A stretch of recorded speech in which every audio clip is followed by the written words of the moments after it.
참 나를 찾아 떠나는 여행의 동반자 해솔입니다. 삶이란 행복, 이 두 글자의 상태에 이루고자 떠나는 여행과도 같은 것이 아닐까 생각됩니다. 모든 사람들이 꿈꾸는 진정한 행복은 굳이 다른 곳으로 찾아갈 필요가 없이 내 안에 처음부터 존재했던 고요한 평화와 사랑의 상태이기만 한 본래의 나, 바로 참 나로 돌아가기만 하면 됩니다. 그것이 곧 영성입니다. 영성의 단계에 보다 더 쉽게 이르기 위해서는 어린 시절 내 안에 상처받은 나의 내면 아이를 만나주면 참 나로 돌아가는 길이 훨씬 쉬워집니다. 상처받은 나의 내면 아이들이 그 길을 막고 있기 때문입니다. 내면 아이란 상처로 내면이 성장하지 못하고 상처받은 시점에서 성장을 멈춘 아이 상태로 있는 나의 내면, 즉 상처받은 마음을 말합니다. 다른 표현으로는 트라우마라고도 표현할 수 있습니다. 그런데 어린 시절 받은 상처가 왜 지금 나에게 문제가 될까요? 그 이유는 상처받은 내면 아이는 어린 시절 상처받은 시점과 비슷한 상황만 되면 과거의 그 시점을 현재 상황으로 인식하여 그때와 똑같은 반응을 보여서 현재의 삶에 계속 영향을 미치기 때문입니다. 쉽게 예를 들자면 우리 속담에 자라보고 놀란 가슴 소뚜껑 보고도 놀란다는 말이 있죠. 자라보고 놀란 일은 이미 지난 일인데 소뚜껑을 보는 상황을 자라를 봤던 그 과거의 시점을 현재로 인식해서 비슷한 상황만 되면 계속 놀라는 무의식의 작용입니다. 그리고 그러한 반응은 그 상처에서 빠져나올 때까지 무한 반복을 하게 됩니다. 세월이 지난다고 나이를 먹었다고 해서 사라지는 것이 아닙니다. 하지만 참 희망적인 것은 그 상처로 고통받은 시간이 얼마가 되었든 그 시점에 어린 나를 지금의 내가 찾아가서 그때 받지 못했던 따뜻한 위로와 공감을 해주면 단 한 번의 만남으로도 그 상처에서 빠져나오기도 합니다. 무서움에 떨고 있는 아이, 서러워서 울고 있는 아이, 외로워서 누군가 와주길 기다리는 아이, 억울해서 화가 난 아이, 수치심에 옴짝달싹 못하는 아이 등 이 모든 아이들은 그러한 상처를 받은 시점에서 성장을 멈춰버린 바로 나 자신입니다.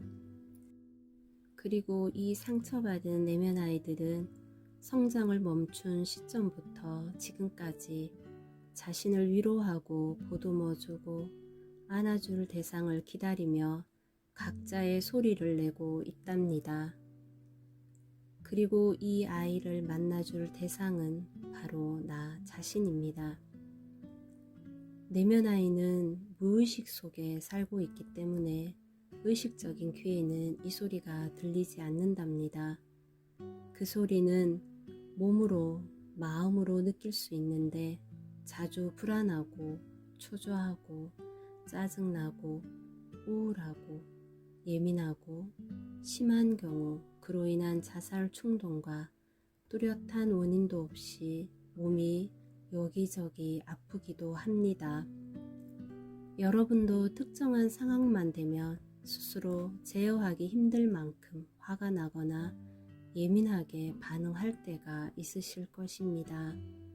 예를 들어 어린 시절 혼자 불 꺼진 방에서 무서움에 떨었던 경험이 있는 사람은 성인이 되었어도 비슷한 상황만 되면 여전히 무서워하고 힘들어하게 됩니다.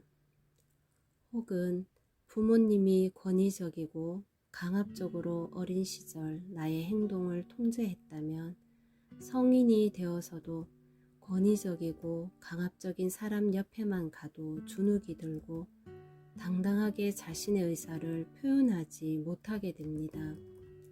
이 모든 현상은 상처받은 내면 아이가 어린 시절 상처받았던 그 시점을 현재 진행형으로 받아들여 어린 시절과 똑같은 반응을 무한 반복하는 것입니다.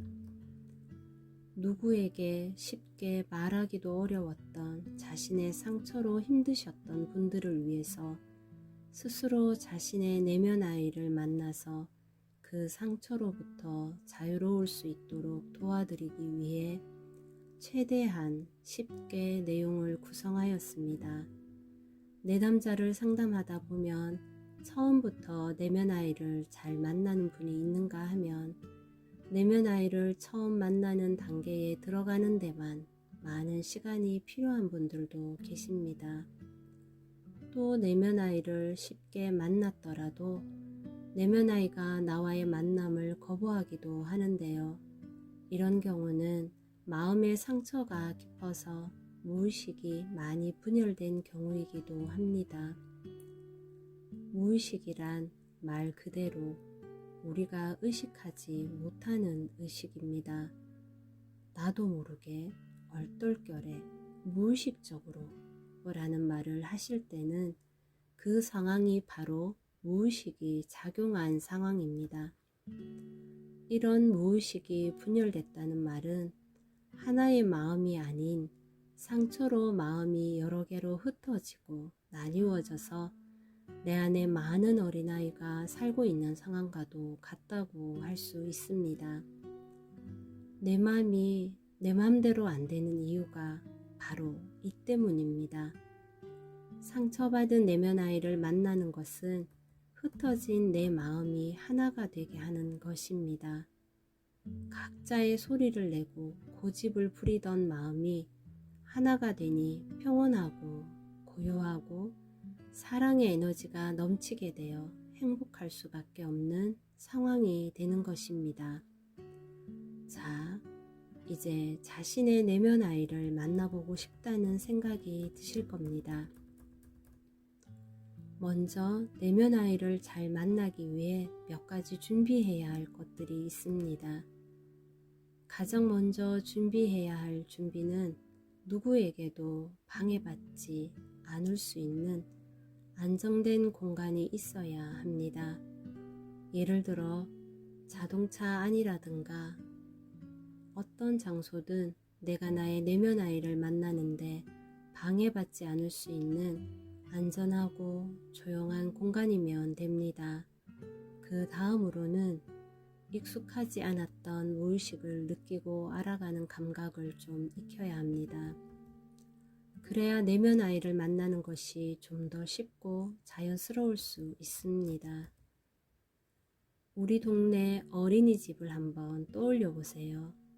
떼쓰며 우는 아이, 한쪽 귀퉁이에서 조용히 장난감을 가지고 노는 아이, 신이 나서 뛰는 아이, 화가 나서 씩씩거리는 아이, 뭔가 눈치 보는 아이, 소리 지르는 아이 등 이 다양한 아이들이 우리 내면에 있는 상처받은 아이들입니다. 마치 우리 마음 안이 이동식 어린이집 같다는 생각이 들게 하네요. 이 어린이집 아이들을 떠올리며 내 내면에 머물러 있는 상처받은 아이들은 어떤 아이들이 있을지를 알아차려 보세요. 그 아이들에게 이름을 붙여줘도 좋고요. 또 그 아이들을 종이에 기록해 보세요. 이때 오랜 세월 꽁꽁 묻어두었던 내 내면의 아이를, 즉 상처를 꺼내보면 현재의 내 삶이 다 무너지고 내 자신이 연기처럼 사라질 것 같은 두려움이 드실 수도 있습니다. 하지만 전혀 두려워하실 필요가 없습니다. 그런 일은 절대로 일어나지 않으니까요. 여러분들이 두려워하고 어려워하는 부분들을 가능한 쉽게 따라오실 수 있도록 안내해 드리겠습니다.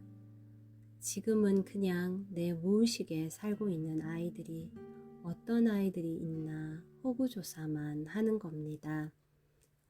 이 작업은 제 채널을 다 보신 후에 하셔도 됩니다. 하지만 이 작업을 꼭 하셔야 다음 방송 진행에 효과적으로 따라오실 수 있습니다. 두 번째로는 무의식으로 들어가는 길은 한 번도 가보지 않았기에 그 길로 들어가는 문을 좀 열어놓는 작업을 해보겠습니다. 잔잔한 음악을 켜실 수 있다면 더욱 효과적입니다. 눈을 감고 가장 편한 자세를 취해보세요. 편안한 소파에 앉는 것도 좋고 침대에 누워도 좋고 비스듬히 기대에 앉으셔도 좋습니다. 호흡을 편안하게 들이마시고 내쉬고를 천천히 반복해 보실게요. 이때 호흡이 나가고 들어가는 것에만 집중하시겠습니다.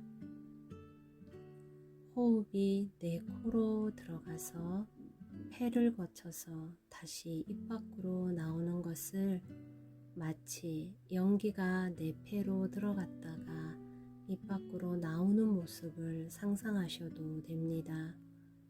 그리고 머리 끝에서 발가락 끝까지 신체를 의식하며 하나하나 힘을 빼세요. 이제는 지금 내가 가장 가 있고 싶은 자연 속을 떠올려 보세요. 상상하시면 됩니다. 그리고 거기서 내가 원하는 편안한 자세로 주변에 무엇이 있는지 살펴보세요. 천천히 눈동자를 이동시켜 보세요. 바람이 있는지, 꽃이 있는지, 있다면 어떤 꽃인지, 새소리가 들리는지, 파도 소리가 들리는지 유심히 듣고 보고 느껴보세요. 생각이 아닌 느낌에 집중하세요. 이 작업은 제가 내담자를 상담할 때 내면 아이를 만나기 전 자주 하는 작업입니다. 의식을 내려놓고 무의식으로 접근하는 문을 여는 저만의 방법입니다. 내 안에 처음부터 있었던 참 나가 있다는 것을 인정하고 참 나로부터 한없이 고요하고 평온한 기운이 내 온몸을 가득 채운다는 느낌을 충분히 느끼시고 머물러 보세요.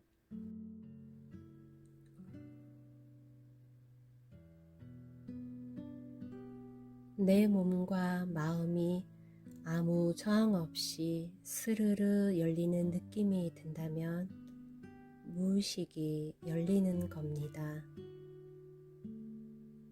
충분히 느끼셨다면 서서히 빠져나오시면 됩니다. 이 작업은 평소 긴장된 마음과 몸을 이완시키는 데도 도움이 됩니다. 오늘은 낯설기만 한 무의식에 접근을 해보았고요.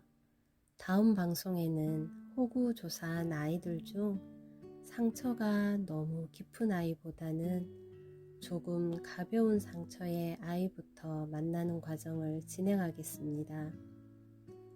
다음 방송엔 혼자 오시지 말고 소중한 나의 내면 아이와 꼭 함께 오세요. 그럼 다음 방송에서 뵙겠습니다. 감사합니다.